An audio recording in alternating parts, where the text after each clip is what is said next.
A very good day to everyone. I'm going to start with the introduction of myself and continuing with the group member. My name is NANTHAVAN SUKUMARAN from BMMM section 1/1, metric number of B0918107174. My name is ANANDHA and my metric number is BO91810031 and I'm from 4 BMMM as 1/1. And my name is SASIDHARAN ARUMUGAM. I'm from BMMA S1/1 and my metric number will be B0918101999. Okay, let's start our forum with the introduction of this forum. There are two act bonding all organizations in Malaysia to ensure the workers are being protected from all risks coming from the workplace assets. Factory and Machinery 1967, FMA 1967 and Occupational Safety and Health, Act 1994, OSHA 1994. Regulation, guideline and code of practice have been drawn up to support both acts. There are two topics to be discussed in the forum. First will be roles of Osh legal requirement in business management, and then Occupational Safety and Health Act in Malaysia and its silent futures. I will let AMIMI to introduce Osh legal requirement in terms of FMA 1967 and OSHA 1994. Thank you, Brenner. So Malaysia is rapidly industrializing country, has made considerable strides in improving the safety of health and its workforce with the goal of achieving the status of developed country. In recent years, this was not marked by the introduction of the Occupational Safety and Health Act 1994. The 1994 OSHA, implemented in 25 February 1994, marked as a significant landmark in the development of occupational safety and health in Malaysia. With the expanded coverage under the Act and the artifacts of the Act, multi-pronged efforts are clearly established to ensure the safety and health of employees and all those workplace exposures in Malaysia are governed under the 1967 Factories and Machinery Act, FME, and under the more details 1994 OSHA Act. To further clarify the provisions in the Act, OSHA 1994 is endorsed by rules, codes, and practices and guidelines. Report and recommendations on improvements to safety and health legalization, developing appropriate controls procedure for industrial, chemical, and promoting the creation and implementation of industry codes of practices were included in its powers. Under OSHA 1994, regulation among the power of the Ministry of Human Resources to prescribe a requirement relating to us, including exposure standard to physical, biological, chemical, or physiological hazards. The Department of Occupational Safety and Health, formerly known as the Factories and Machinery Department, enforced both FMA 1967 and OSHA 1994. The FMA stressed protection in 1967, while OSHA in 1994 put equal emphasis on addressing health risk and the workplace. With tripartite and stakeholders consultation, the Department of Occupational Safety and Health established rules for occupational exposures.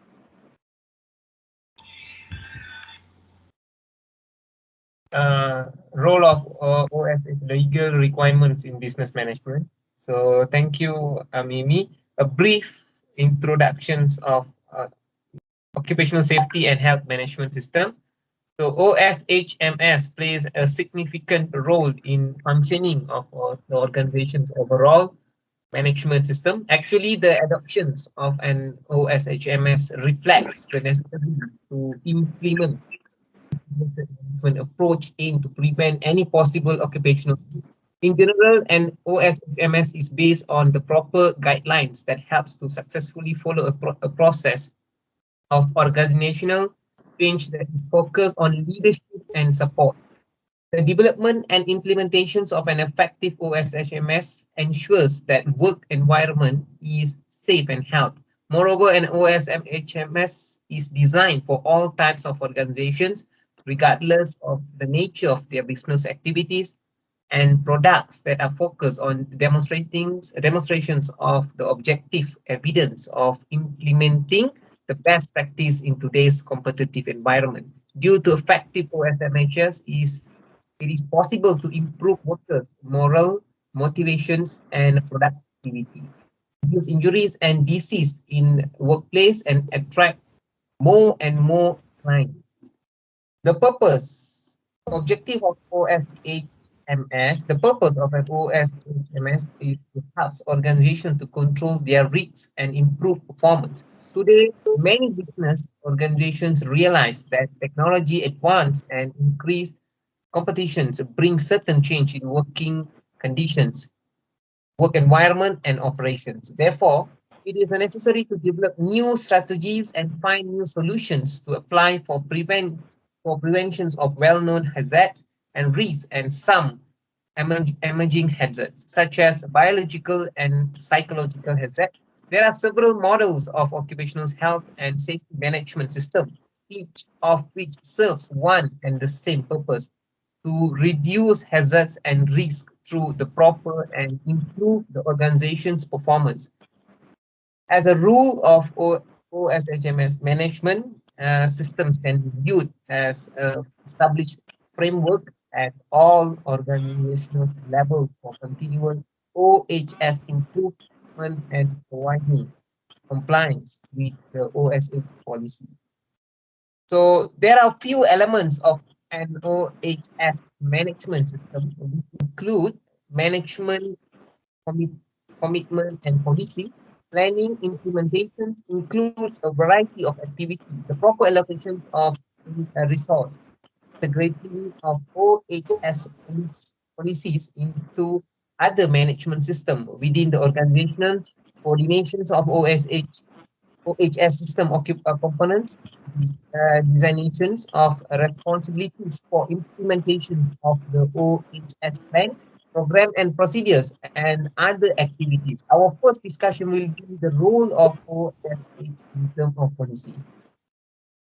Okay, for the role of OSH in terms of policy, an OSH policy is a written document which expresses the organization commitment to employees' health, safety, and well-being.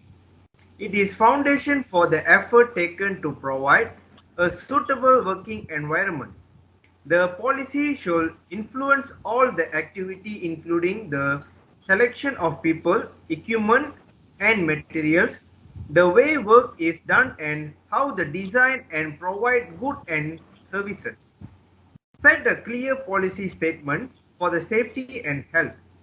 The policy statement can brief, but it will be that for number one, the organization is committed to take every reasonable effort to eliminate the hazard that cause accident and injuries.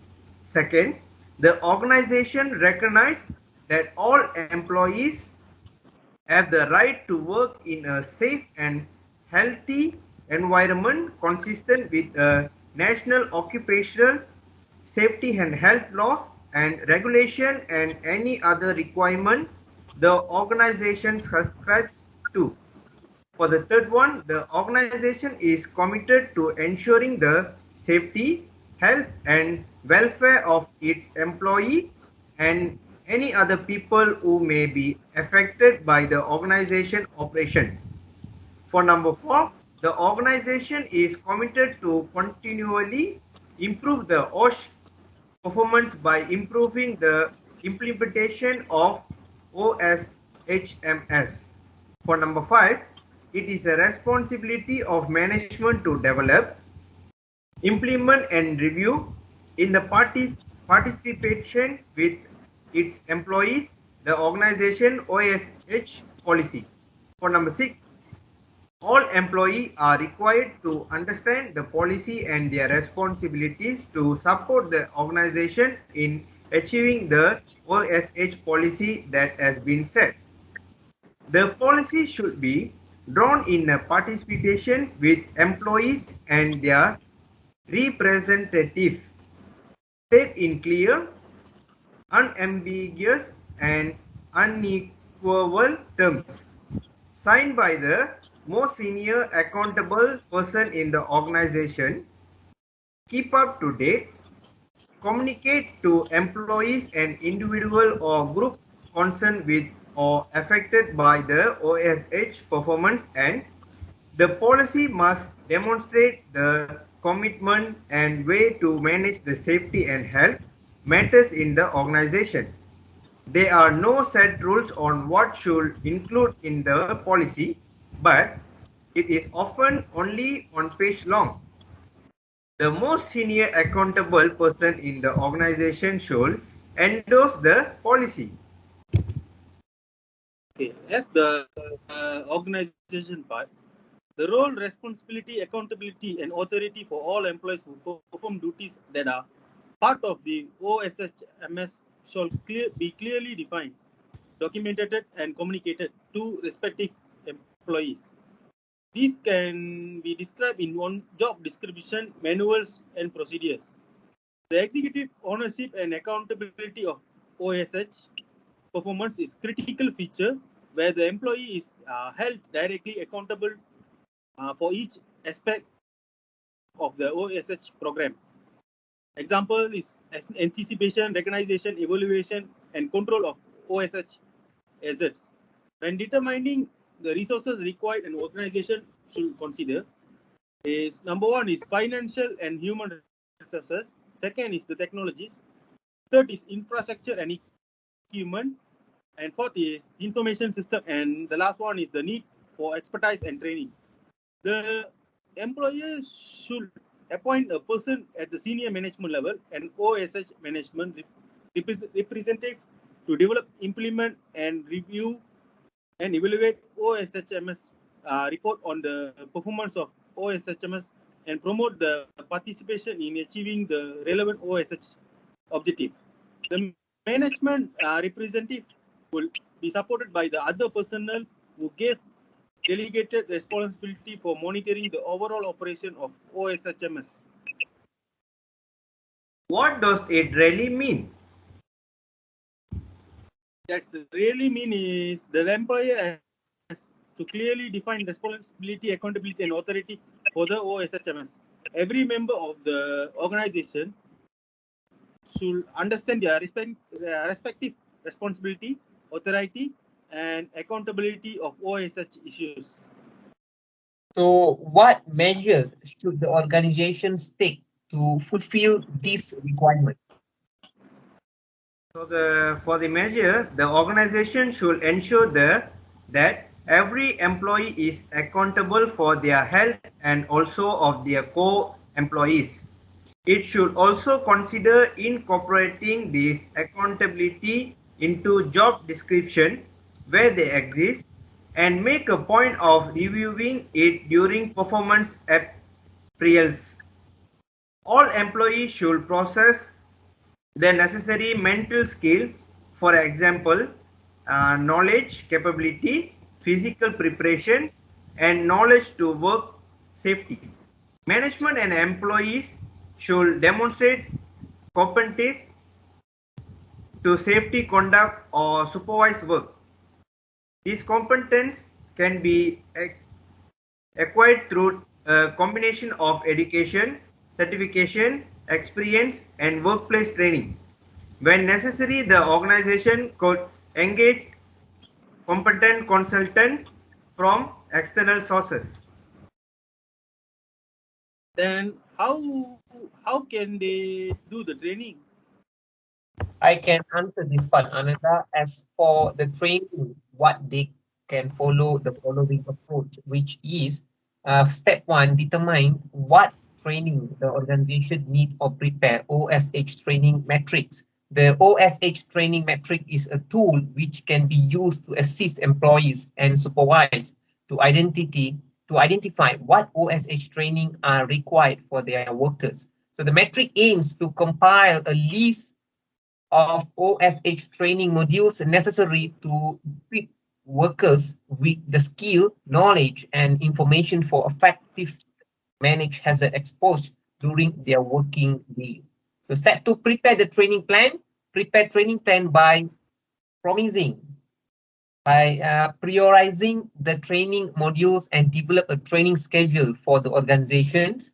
It is recommended that the legalizations and hazard management training modules are delivered first. The other modules listed within the OSH training metrics can be delivered in an order appropriate to the workers' need.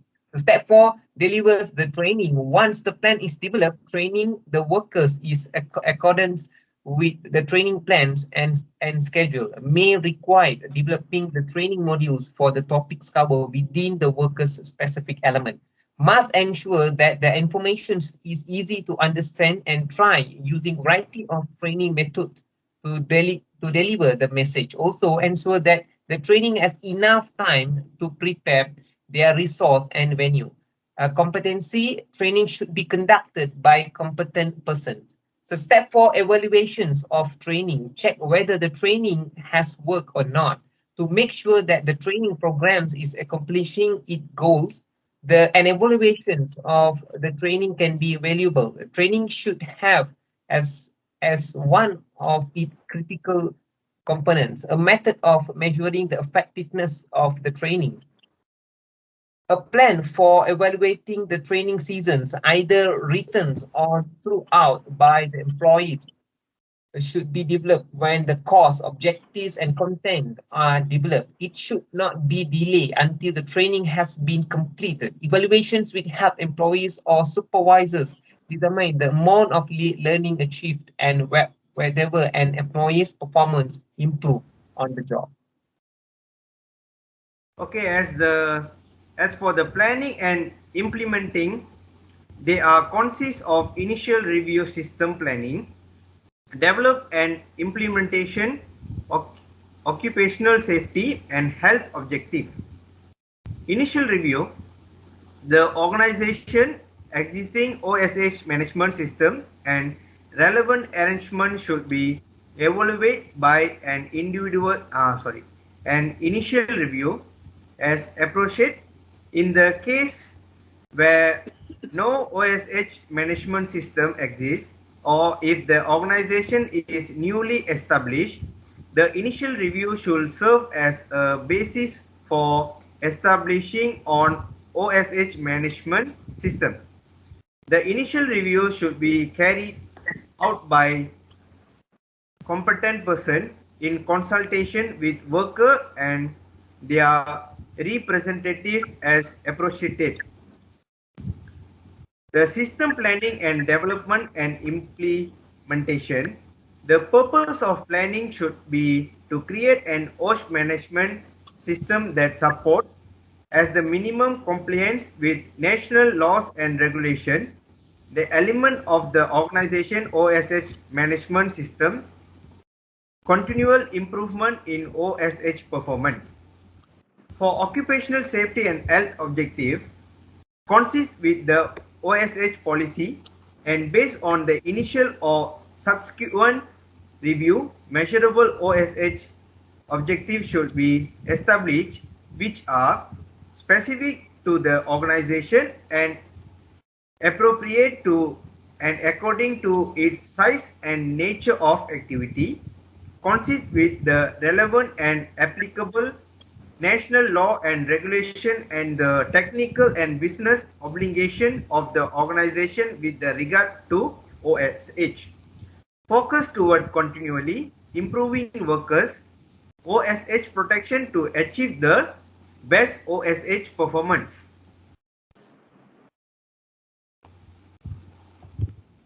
Okay. The importance of OSH in business management. Multidisciplinary field of occupational health and safety with the goal of occupational safety and health programs is concerned to foster a safe and healthy work environment.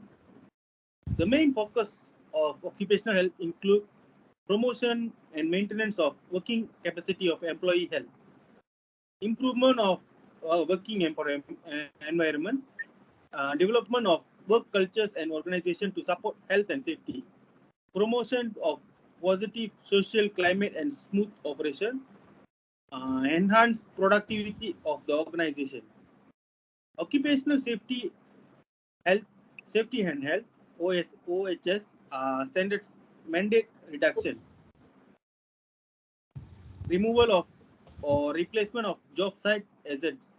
OHS program also help to minimize the effect of such hazards. Occupational health and safety considerably benefits to the company as healthy employees are guaranteed to be work and give more productive. Company management and employers are obliged to provide a safe working environment for all of the employees. Working condition and at employment in the existing economy need to embrace important determinants of working hours, salary, maternity policies, provisions for health promotion and protection. The employer or supervisor acting as a representative are legally responsible for the safety and health of the workforce at workplace. The common goal remains to identify hazardous materials, conditions, and practices at workplace, assist employers and workers in reducing or eliminating the risks, with the goal to ensure that employees work effectively. Occupational health and safety targets employers and employees. Occupational health and safety cooperation experts promote workplace conditions. Occupational safety professionals are concerned about all workplace hazards with emphasis on prevention of workplace fatalities and traumatic injuries. Industrial hygienics are source of special expertise to identify and control hazards associated with accurate or chronic exposure to chemical, physical, and biological agents. Occupational medicine physician and occupational health nurses are distinguished by providing clinical care programs aimed at the health protection and promotion of disease prevention. The services provided include health screening and surveillance programs, diagnosis, prevention and treatment of work-related injury and illness, pre-release replacement, and predative return to work examinations, independent medical examinations, impairment evaluations, disability and case management, drug testing, behavioral and emotional counseling to avoid effect on job performance. Such simple improvements can increase competitiveness and profitability and motivates the workforce.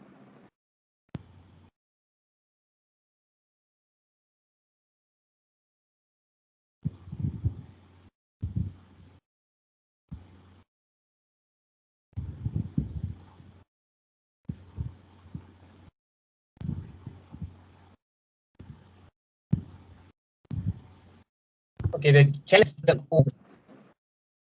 but internal and external compared to suggest environments that are main challenge for the future development of occupational health and safety management system to make OSH MS better suit to the changing world of work where production is increasingly outsourced and risk can be easily shifted to the partners in the supply chain or to contingency workers.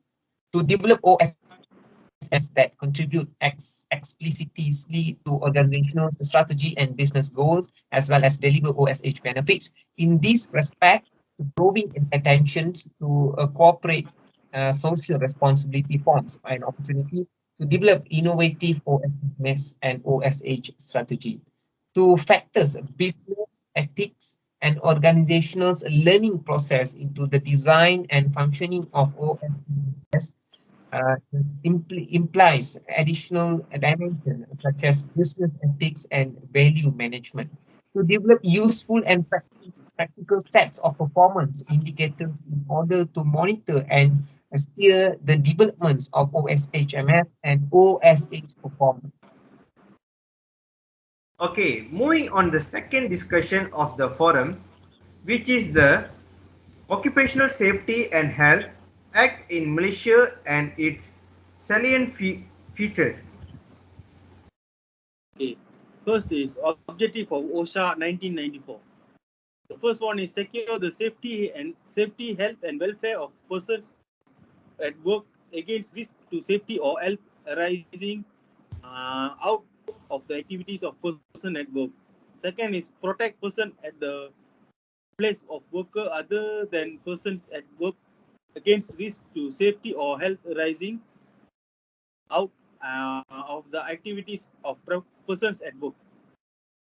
Promote and the third one is promote an occupational environment for persons at work which is adapted to their physiological and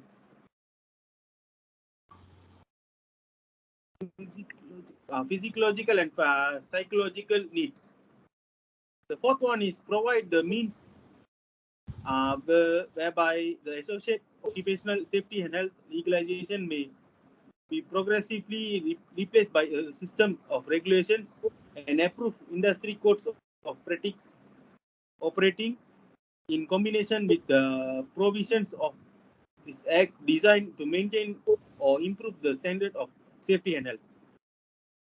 From the objective of Occupational Safety and Health Act OSHA in Malaysia and its salient features is number one, set standard. OSHA sets health and safety standards for the workplace. They do not so after listening to recommendations from their various advisory committees. Sometimes they come up with standard of their own, and at other times they come up with standards through responding to requests from other groups and government agencies. They publish those standards so employees can follow them. They sometimes grant variants if an employee can't meet the standard right away. They also revise standard as necessary since technology and other elements in the workplace do change. They can also assess penalties to workplace in violations. Number two, listen and respond to workers' appeal. One of the functions of OSH is to listen to workers' concerns and find ways to respond to them appropriately. Workers can file a complaint about safety and health issues in the workplace by calling or writing OSHA. OSHA, it makes it clear that this is a worker's right and that employees cannot punish by demoting or other means workers who file such complaints. Number three, publish research and data on workplace safety. OSH is a part of the Departments of Labour, which publish through the Bureau of Labour statistics, information on injuries, illness, and fatalities related to the workplace. They also make available data on the workplace standards that are most often violated, as well as on workplace fatalities. Number four, issues hazard alerts that help employees keep workers safe, OSHA. Also issues that hazard alerts to employees to let them know of potential dangers and to inform them of the ways they can help workers to avoid such dangers. An example of a recent hazard alert is information on risk for workers who are doing manual tank gouging and sampling at sites for oil and gas extractions. Number five, provides training and education. OSH provides learning resources such as videos and interactive web-based tools on a wide range of health and safety topics, including those related to constructions, working with electric power, food processing, working in a hospital, and woodworking, just to name a handful. Their training institute provides classes in occupational safety and health for workers such as compliance officer, federal agents, consultants, and others.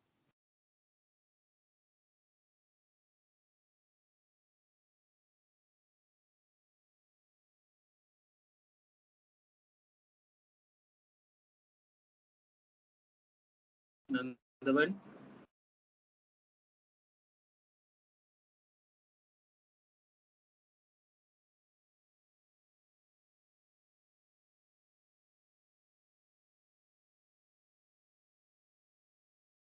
So, as for the conclusions, under the OSH law, employers have responsibility to provide a safe workplace.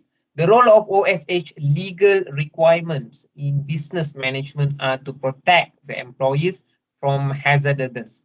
For the employers must comply with the OSH statutory requirements, standard and regulations that require to provide the employees with job and place of employment free from or recognized hazards that are causing or likely to cause death or serious physical harm. OSH is important in business is because OSH plays a key role in making the facilities a safe, health place to work, and beyond providing tools and guidelines to the worker toward an injury and illness-free workplace. OSH is important to identifying businesses that are not committed to safety. Employees that do not carefully follow OSH regulations often face hundreds of thousands, if not millions, of dollars in fines.